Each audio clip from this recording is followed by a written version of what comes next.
A man got lost in a desert and had exhausted all the water he had carried a couple of days ago. He knew for sure that if he didn't get some water, he would certainly die. Although completely exhausted, the man didn't give up hope.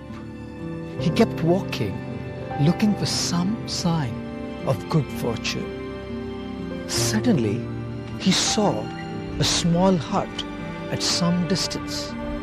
Could it be a mirage, he thought, or maybe just a hallucination? But having no other option left, he edged closer only to realize that the hut was real. Gathering the last bits of energy left, he dragged his tired body inside the hut, hoping he could find some water.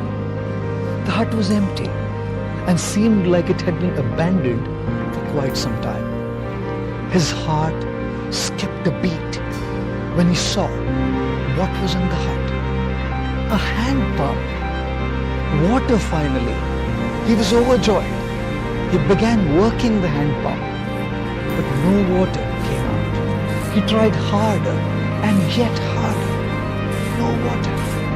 Finally, after putting in every bit of energy, he gave up out of exhaustion and frustration and sat down thinking, maybe I'm just trying to die out of thirst for today.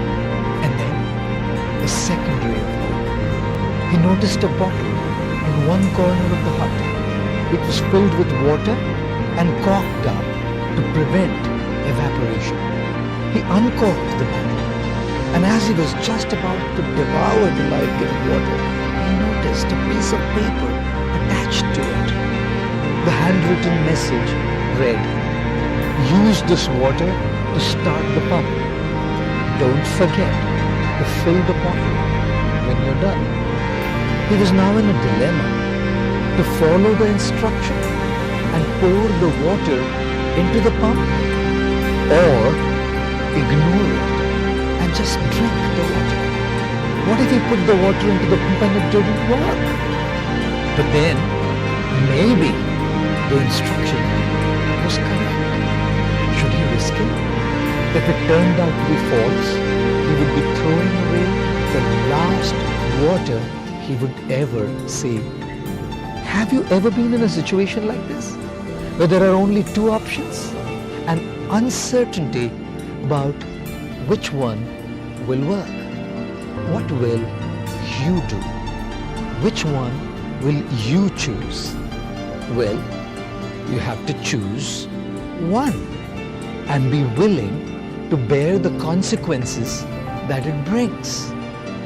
Many people don't decide because they're fearful of the consequences, and they continue to remain confused in their life. The man decided to take a leap of faith. Hands trembling, he poured the water into the pump, closed his eyes, said a prayer, and started working the pump.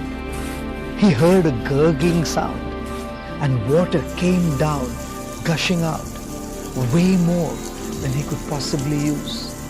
He drank the cool, refreshing water to his heart's content and quenched his thirst. He was going to live. Feeling much better, he looked around the hut and found a pencil and a map of the region.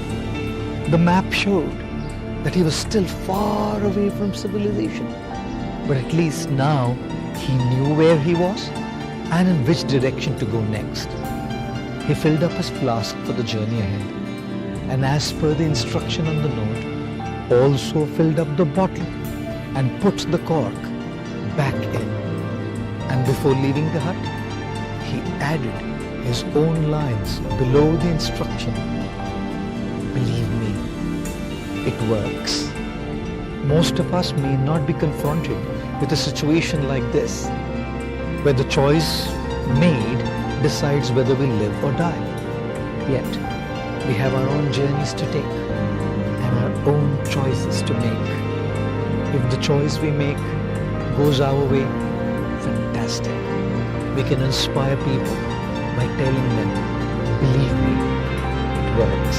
And if it doesn't go our way, we can share our mistakes, our experiences, our realizations, and empower people to make their